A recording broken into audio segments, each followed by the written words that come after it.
The offshore finance industry puts trillions of dollars worldwide beyond the taxman's reach. Bringing it to heel is like taming a cat, not just a normal a thankless task in itself, but a Cheshire cat, nebulous, hard to pin down, disappearing and reappearing when it likes. No one can actually agree on what a tax haven is. Or even on the name. One person's South Tax Haven is another's offshore financial center. No one can agree on how many there are. Nor on exactly how much money is stashed offshore. No statistics are fully reliable. And this suits those who operate in offshore finance, from the owner of the wealth to the lawyer or accountant middlemen who manage the funds, to the often sun-kissed beaches of the jurisdictions where they are secluded or pass through. The industry's keyword is privacy. Or secrecy, a word it doesn't like so much. One adage cited by the taxation author and expert Nicholas Shaxson sums it up: those who know don't talk. And those who talk don't know. But do we really not know how much is stashed offshore? A report this September, co-authored by the economist Gabriel Zuman, estimates about 10% of global GDP, the way we measure the size of the world's economy, is held offshore, about $7.8 trillion, 6 trillion pounds. The Boston Consulting Group reported it last year at about $10 trillion. If you are thinking, wow, that's bigger than Japan's economy, you'd be right. But if you want a real wow, try $36 trillion, the estimate offered by James Henry, author of the book Blood Bankers. That's twice as big as the US economy. But no one really knows. And here's another wow. Remember the slogan "We are the 99%" coined by the Occupy movement to lambaste the top 1% of the population for their disproportionate share of wealth? Well, the Zuman report says 80% of all offshore cash is owned by 0.1% of the richest households, with 50% held by the top 0.01%. So if you read this and are thinking, if you can't beat them, quite frankly, it's unlikely you will ever join them. The management fees for the ordinary person will probably far outstrip the gains. As Nicholas Shaxson told BBC Panorama, at the very lowest end you'll have the middle classes doing little bits and pieces. But the large majority of what's going on, this is a game for rich people. Surely we know some of how this works. The systems have a ring of familiarity: double taxation, tax inversion, trusts, shell companies, etc. It's just we don't usually know who's in the schemes and what they are getting out of them. The basic essence is rerouting money in one location where you don't like the taxation rules to another location, one that is stable and reliable, where there aren't as many, or any. For example, if you want to protect your assets to stave off creditors, stick them in an offshore shell company. Hey presto, much harder to get at. Want to hide ownership of a property? Put it in a trust. This is not illegal. There are many other schemes, legal, illegal, and sometimes ethically debatable. But even within these categories there are many variables on what actually constitutes the good, the bad, and the ugly. After all, in the film with that name, the ugly arguably wasn't as bad as the bad, and the good was hardly perfect. True to their Cheshire cat-like origins, offshore financial centers (OFCs) do not always appear where one might expect them. That's because offshore, sorry to confuse you, is also onshore. This makes it impossible to pin down the global number of OFCs. It could be 50, 70 or more, and new ones come and go. The US and UK are arguably two of the biggest OFCs. For example, setting up shell firms is easy in some US states, like Delaware. And it's widely known that the City of London acts as the facilitating hub for Crown dependencies and overseas territories that channel trillions of offshore dollars. The smaller, often island, nations are what Nicholas Shaxson calls captured states. He told Panorama, these places don't have a very deep pool of experienced people. They're just people who say, well, we trust the accountants, we trust the lawyers to tell us what's best for our island, and we'll do it. So how does offshore defend itself? Well, the jurisdictions say it's wrong to think there are banks in OFCs sitting on pots of gold. The money is simply being reinvested by companies, and that if there were no OFCs there would be no constraint on the tax rates governments might levy. OFCs, they say, simply pump cash around the globe, and the new transparency rules put in place over the past decade have severely limited tax evasion. It is certainly wrong to lump all the OFCs together. Some are better regulated than others.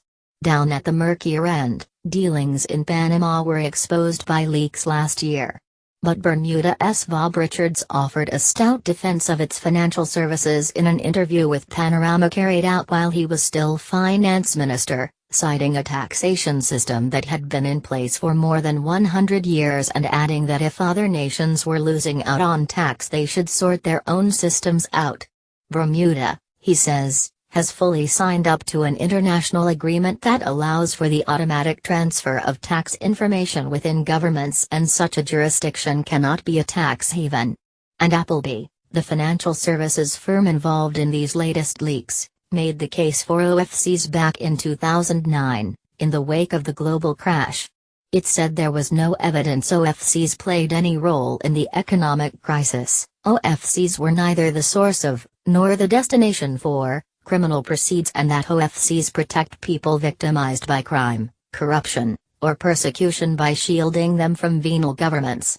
Of the latest leaks, the company said, many of the questions raise matters where, on any view, there is plainly no conceivable wrongdoing on the part of Appleby whatsoever.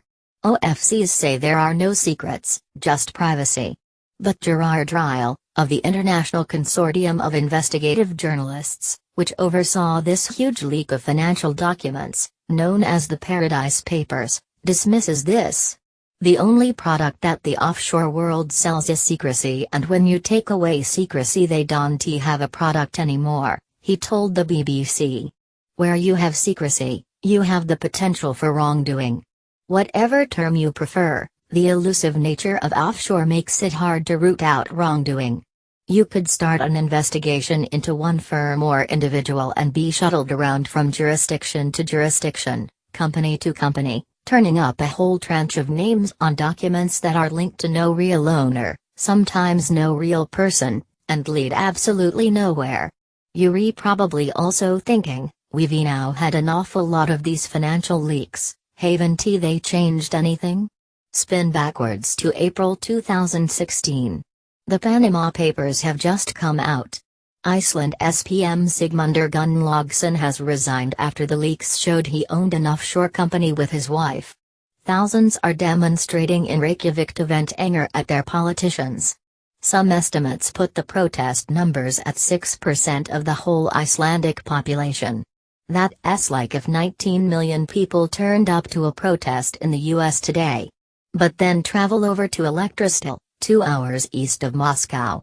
Resident Nadsda is haranguing BBC reporter Steve Rosenberg. All these investigations are a waste of time and money.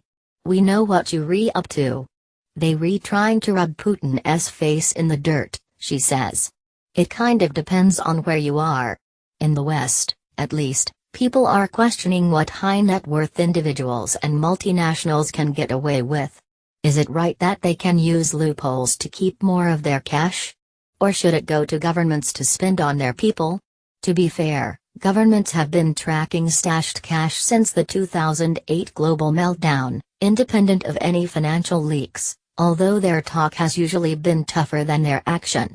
Secrecy is now harder to achieve, transparency is greater. So-called country-by-country reporting, requiring multinationals to break down how they operate in different nations, has widened and public registries of companies have increased. Even Russia brought in a law requiring the disclosure of offshore assets. The result? Since the law came in 3 years ago, dozens of the super-rich have given up Russian residency to avoid it.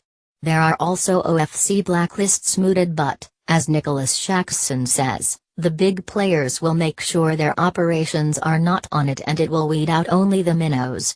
The offshore firms will recalibrate, he says. When legislation changes, you will have this ecosystem kind of readjusting and the money will shift to other places. and wealth holders will readjust too. Pump cash into diamonds and artworks maybe? Or just go and actually live somewhere that charges low tax? What makes this a vicious circle is that many governments are fully prepared to sanction offshore finance. Indeed, many people in government use it, as these leaks show. And there is one thing we do know. If the super wealthy don't pay the taxes, the money has to come from everyone else. Which to many may sound a bit mad, but as the Cheshire Cat says, we're all mad here. The papers are a huge batch of leaked documents mostly from offshore law firm Appleby, along with corporate registries in 19 tax jurisdictions, which reveal the financial dealings of politicians, celebrities, corporate giants and business leaders.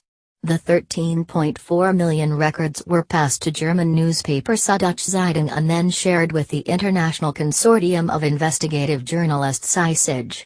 Panorama has led research for the BBC as part of a global investigation involving nearly 100 other media organizations, including The Guardian, in 67 countries. The BBC does not know the identity of the source. Paradise Papers, full coverage, follow reaction on Twitter using #ParadisePapers, in the BBC News app. Follow the tag Paradise Papers. Watch Panorama on the BBC iPlayer UK viewers only.